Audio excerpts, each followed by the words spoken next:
We are live back on the Moneyline Monaco podcast. Alex Monaco joining you here on a Wednesday, talking all things Saints, Broncos. Very interesting matchup. You see it behind me. B- penmanship, Peyton versus the X. Both teams off of L's. And if you did listen to me talk Denver Broncos last week on the program, don't forget to subscribe, rate, review goes a long way.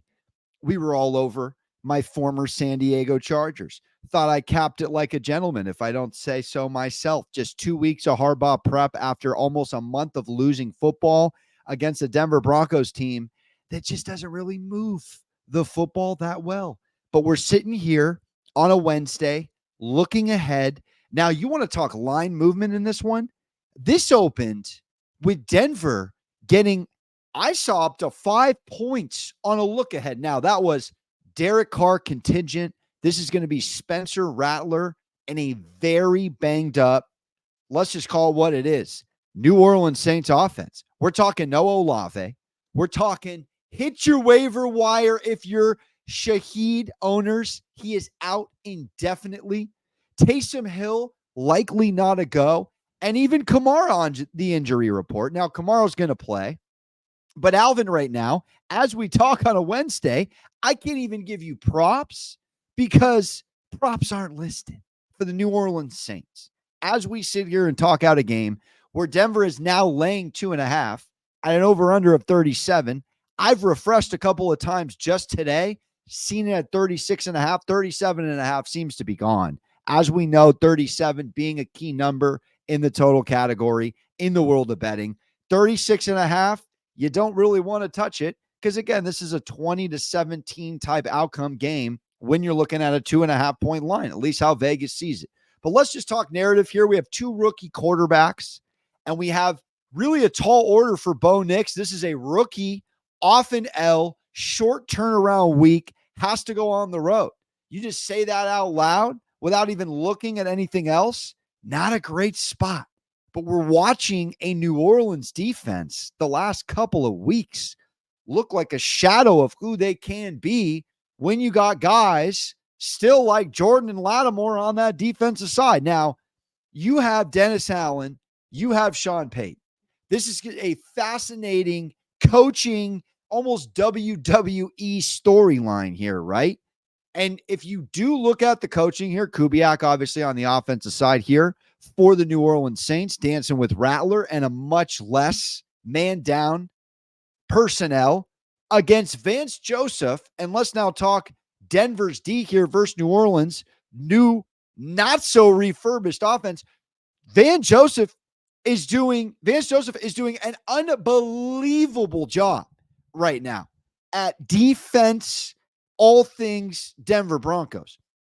Vance has this front seven looking stupendous. Now, Surtain, huge blockbuster, top shelf cover corner, ain't playing. That's enormous when we're talking about a top 5 defense in the NFL, giving up 170 per. I mean, they didn't allow Aaron Rodgers in the end zone. Aaron Rodgers did not throw a touchdown against this defense at their place. That was, again, a unbelievable outing by a Denver defense here. Outside of Surtain that doesn't have a ton of household names, but they're top 4 in points against at 16 points per here, sitting through a month and a half of football. I mean, we're almost in pumpkin.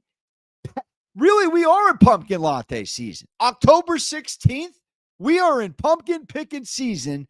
And this team right here is top 4 in points again, top 5 in pass D, and middle of the pack with run D. But looking at now the other side, what kind of D is New Orleans right now? They just gave up 51 points, like a Carmelo Anthony throwback Wednesday regular season NBA game. 51 points to Baker. You got to sit here and realize that Denver allowed 7 points against the same offense in New Orleans at Tampa that New Orleans allowed at their place less than 4 sleeps ago. I mean, Baker had his way, and that was a literal NBA game of runs if you look at the box score. And if you were watching Red Zone, and again, I'm not watching Bucks Saints live by any means, but you go back, you watch the tape, And I have the Rattler numbers in front of me, but that game was over literally over but this Denver defense versus this New Orleans defense, who's bottom 4 in pass D and bottom 10 in rush D, who just gave up over 50 to Tampa, who has given up several defense elapsed performances that are head scratching. You got to lean, obviously, unanimously across the board here. Denver is the better defense. So now we have the better defense of the two with a healthier Denver Broncos offense, not off a win. Sean Payton in his career off an L. Sean Payton off an L with Denver's a different guy than he is, of course, with this New Orleans team that he coached many years. But if we're looking at really who Denver is and who New Orleans is, I mean, Denver at least has a little bit closer to what I guess you would call it an identity with this personnel on offense. You kind of know who you are with Bo Nix, and it's really quite simple. If Bo Nix does not turn the football over, you win the football game. He's already shown it 3 times. I mean, just look at the box scores alone. Bo Nix against the Tampa Bay Buccaneers didn't even throw a touchdown. Didn't need to throw a touchdown because Baker Mayfield threw for less than 170 and 1 interception in that game. Didn't take excellent care of the football, but Denver wins the turnover battle. And then you start to go down the line and you look at his splits and, no touchdowns, 2 picks against Pittsburgh. Same exact line against, obviously, his first game. You give him a break against Seattle, and that's not conducive to winning football. And that's really simple for most formulas for most teams. But this Denver team that's, again, good, not great with talent, good, not great right now, obviously, at the quarterback position. I mean, what do you want from the kid? He's obviously a veteran coming in as a college player, bounced around, played quality football. I mean, if you're going to get an experienced guy at rookie quarterback in the NFL, it would be a Bo Nix to some degree, but this is a guy that obviously is not impressing, but he's not bombing. Is this a featured act? He's not the headliner. He's not the opener. He's a middle act guy. I mean, I'm obviously all over the Chargers last week. 2 weeks to prep for Bo. You got to love that. But now we're talking about a short turnaround with a New Orleans team that has a lot more problems than just the Denver Broncos on a short work week.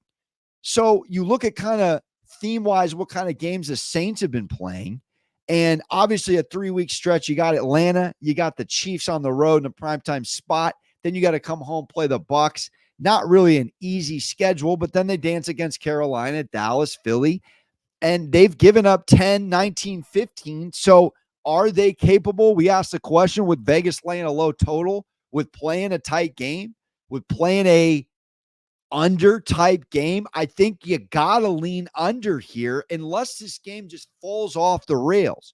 But I'm looking at the splits. I'm looking where the tickets, the money is, where the tickets are, and it seems to be still the public feeling like it could go over. Now, we're off a weird week where the public did very well, and they haven't done well all season.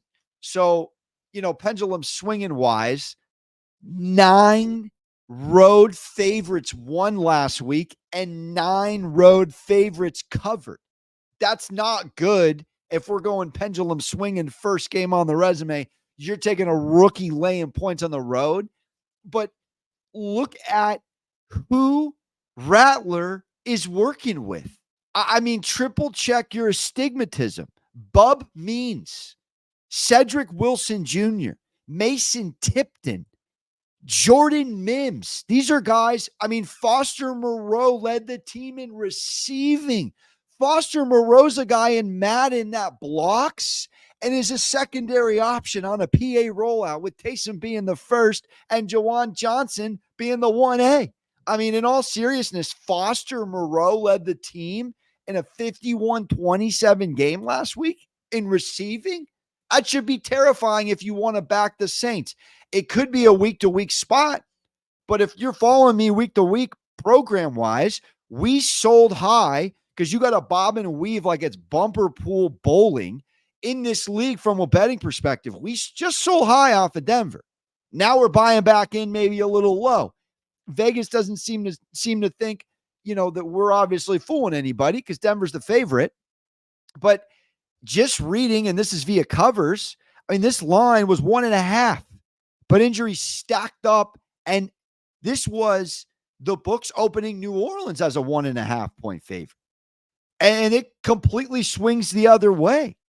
So no Olave, no Shaheed, no Taysom Hill, likely, and Kamara's banged up, and it's this rookie kid's first real start, our second real start, but short work week, first real turnaround on a back-to-back. Here's an L.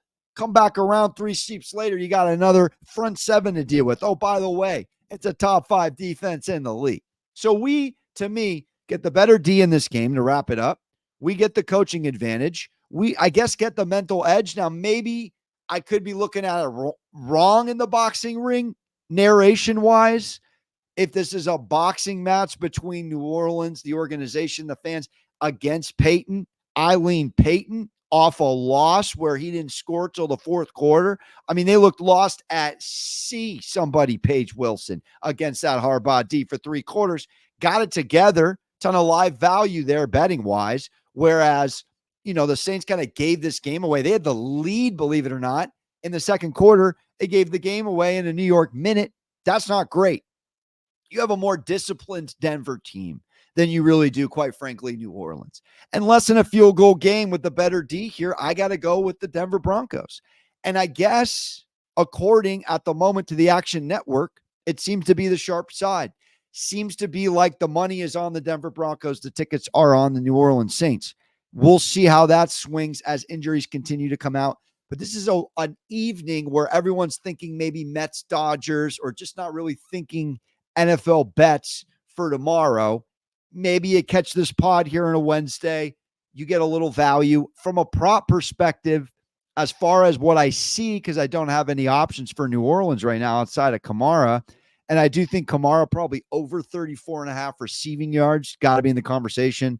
A lot of under duress Rattler, a lot of check downs. I think Foster Moreau, probably a guy back in the conversation.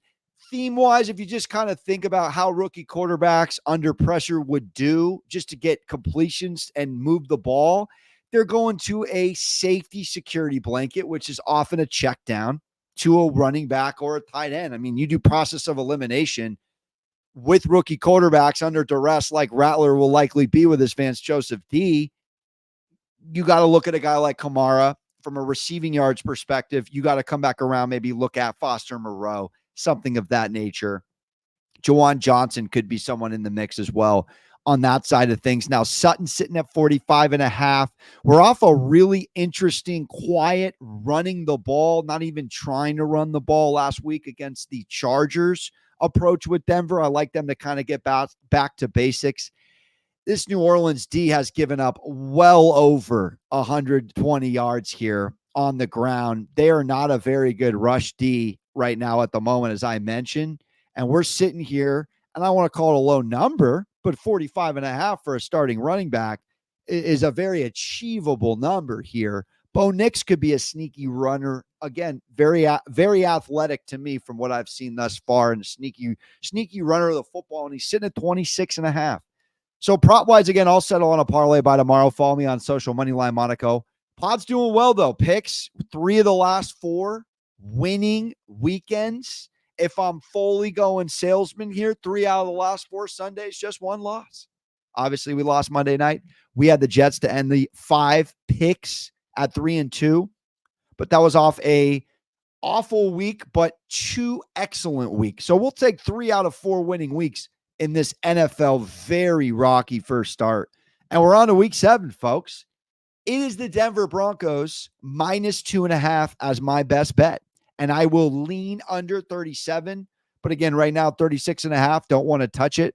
Seems to be like the betting world. Again, I do my due diligence. A lot of guys I respect, a lot of people in this industry seem to like the under. But again, a defense giving up a whopping 51 could be a plug the schnoz moment. Let's go anyone but the LA Dodgers. And on that moment, and on that thought, we'll see you next show. Don't forget to hug your mothers. And subscribe to the podcast. Goes a long way, means a lot. Moneyline Monaco. Ta-ta, real smooth. See you next show.